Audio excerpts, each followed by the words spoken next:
অল্পন চট্টোপাধ্যায়ের কলমে আজকের নিবেদন একটি বোকা বোকা প্রেম কাব্য। নতুন করে বাড়ি ভাড়া করার আগে বাবা মা দুজনেই নতুন বাড়ির দুটো দিক বিশেষ রকমভাবে গুরুত্ব দিতেন। এক, যে বাড়ি ভাড়া করা হবে সে বাড়িতে বাড়ির মালিক যেন বসবাস না করেন, আর দুই হলো ভাড়াটি যেন বেতনের সঙ্গে মানানসই হয়। সংসার চালিয়ে বেশ টাকার বাড়ি ভাড়া নেওয়া অসম্ভব, তাতে বাড়ি যেমন হবে হোক।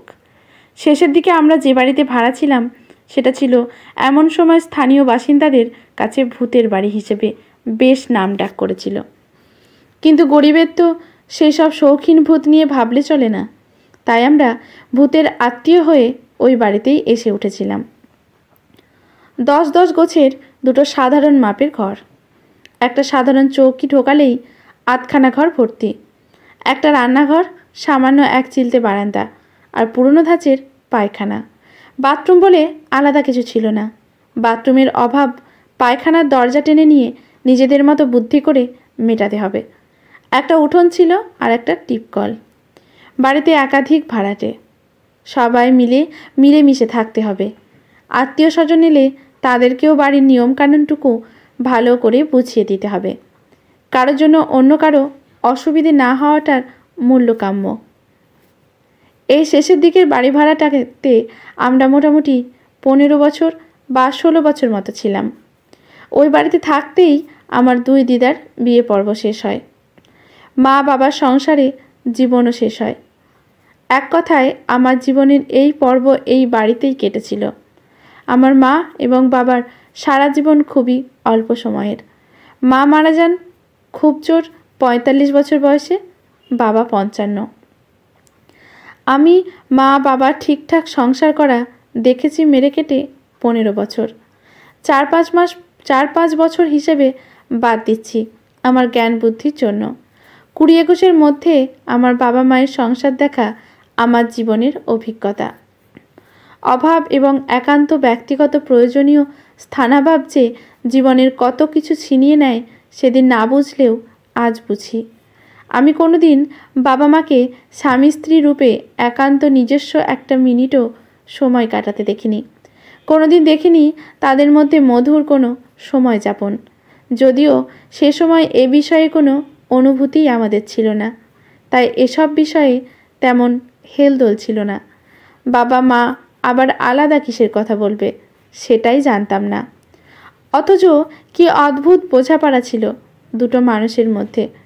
অফুরন্ত অভাবের মধ্যেও কি পারস্পরিক টান, শ্রদ্ধা, ভালোবাসার স্রোত বয়ে যেত প্রায় নামে মাত্র শিক্ষিত গ্রাম্য হাবভাবের 2 নারী পুরুষের মধ্যে।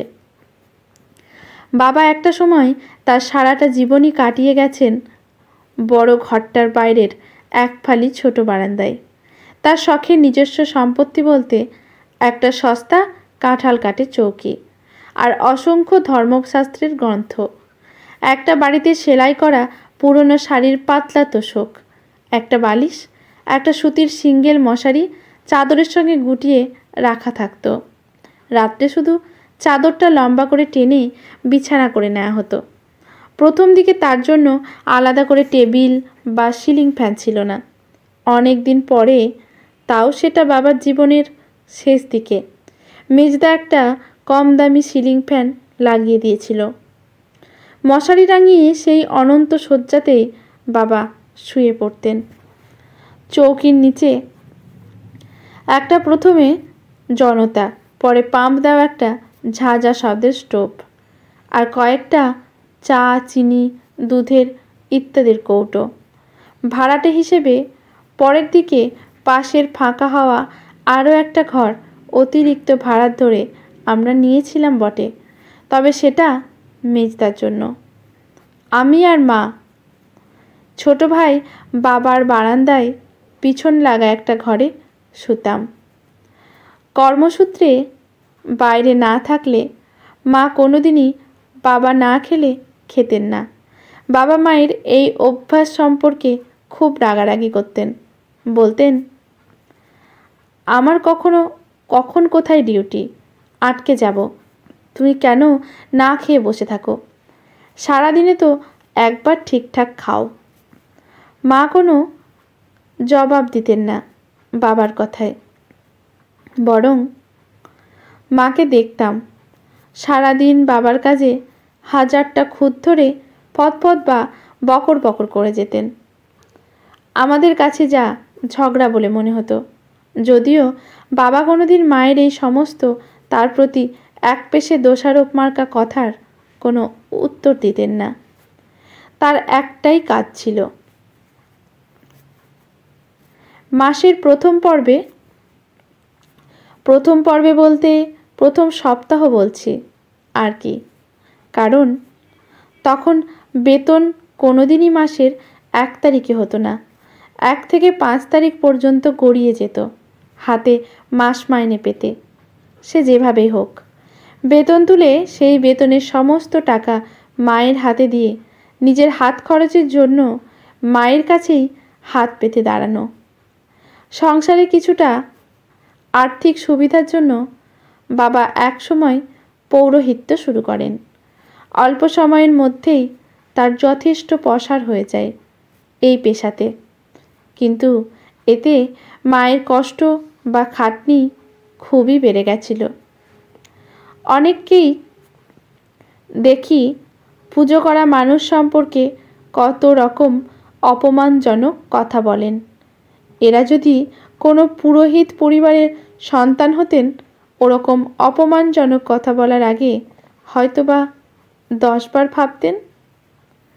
পুরোহিত পরিবারের প্রত্যেক সদস্যকে এক কাজের জন্য যে কতখানি সমস্যা সহ্য করতে হয় কারও কোনো ধারণাই নেই। বিশেষ করে যে বাড়ির মহিলাদের কি কষ্ট যে সহ্য করতে হয় তা বলার নেই। মা বাবার পৌরোহিত্য পেশার পর বছর 8 মতো বেঁচেছিলেন। এই কটা বছর মায়ের কাছে বছরের সেরা উৎসব দুর্গাপুজোর আনন্দ যে কী জিনিস তা উড়েই গেছিল। পুজোর জন্য বাবা সারা দিন কোনো খাবার সেভাবে খেতেনই না। ফলহেতু মা নিজেও সারাদিন প্রায় কিছুই খেতেন না। কখন বাবা আসবেন, তাকে চা, মুড়ি, গরম তেল, শুকনো লঙ্কা ভেজে মুড়ি মেখে দেবেন বলে উৎকণ্ঠিত হয়ে বসে থাকতেন। আমরা বরাবর বলেও মাকে কিছু খাওয়াতে পারতাম না। দাদা রাগারাগি করত, বৌদিরাও সাধ্য সাধনা করতেন, কিন্তু মা মুখে কিছুই নিতেন না। চুপ করে আমাদের কথা নাকচ করে দিতেন। তাও প্রতিবার আমরা বলেই যেতাম। মা তখন দুরারোগ্য ব্যাধিতে শয্যাশায়ী, সেভাবে চিকিৎসা করা সম্ভব হচ্ছিল না। তাও আমরা আমাদের সীমিত সাধ্যের মধ্যে যা করার করছি। মা সারা দিন বিছানায় শুয়ে থাকতেন। বিছানা ছেড়ে নিজে থেকে সেভাবে উঠতেই পারতেন না। সেই অবস্থাতেও বারবার বাবার খোঁজ নিতেন।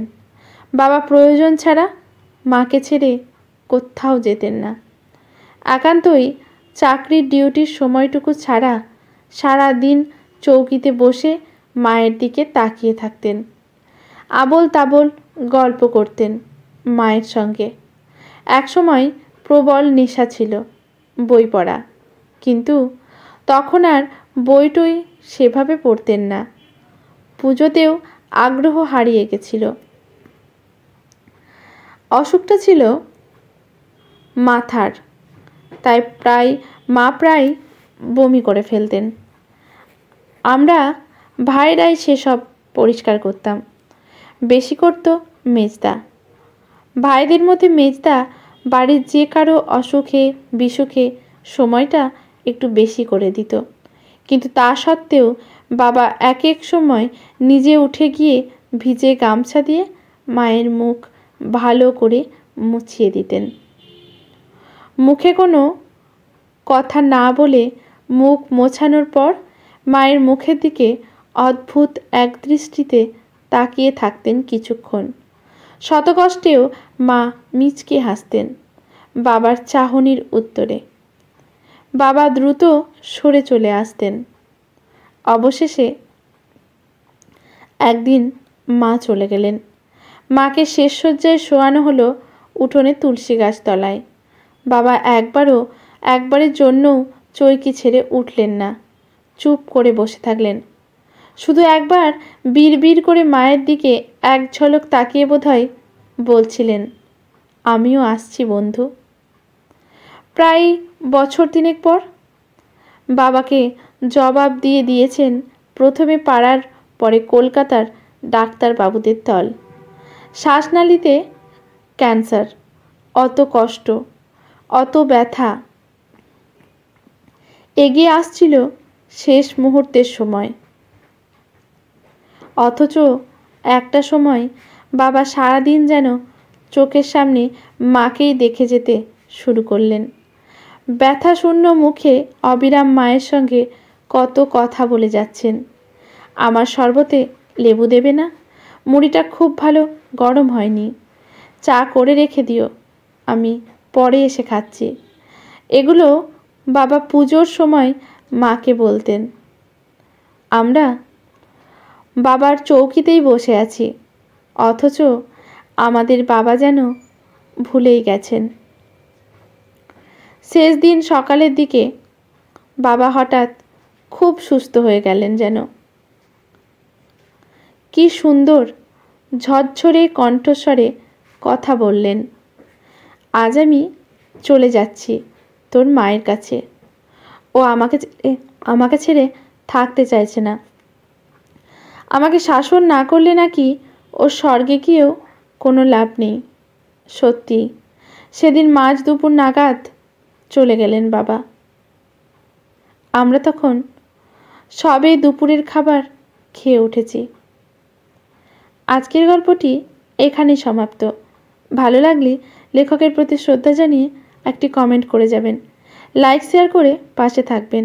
ইউটিউব থেকে দেখলে চ্যানেলটি সাবস্ক্রাইব করে বেল নোটিফিকেশনটি অল করে দেবেন। ফেসবুক থেকে দেখলে পেজটি ফলো করে রাখবেন, যাতে গল্পের ভিডিও পোস্ট হওয়ার সাথে সাথেই সবার প্রথমে নোটিফিকেশনটি পৌঁছে যায় আপনার কাছে। ধন্যবাদ।